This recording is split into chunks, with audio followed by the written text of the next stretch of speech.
నిర్ణయం తీసుకొని ఉన్న వాస్తవాన్ని అంటే ఇరు పార్టీలకు సంబంధించిన ఎమ్మెల్యేలు వాళ్ళు ఏమైతే ఆధారాలు సమర్పించారో వాళ్ళ ఆధారాలు కావచ్చు, మన వాళ్ళకి సంబంధించి జైలుకి సంబంధించిన అవన్నీ కూడా ఈరోజు ఇది చేయడం అనేది జరిగింది.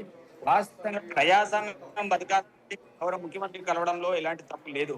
కానీ కేసీఆర్ హయాంలో సొంత పార్టీ కలిసే అవకాశం లేదు. ఎందుకంటే వాళ్ళ హయాంలో అట్లాంటి అవకాశం లేకుండే.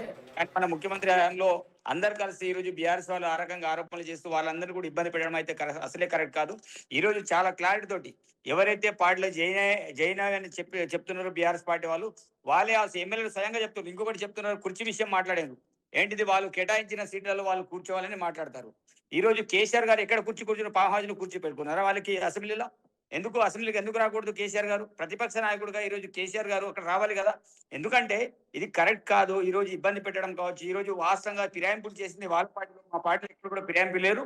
ఈ రోజు చాలా స్పష్టంగా ఏదైతే కోర్టులో గౌరవ స్పీకర్ గారు క్లీన్ సిట్ అంటే వాళ్ళు ఏదైతే ఆరోపణ అవన్నీ కూడా వాస్తవం అని తెలిపోయింది.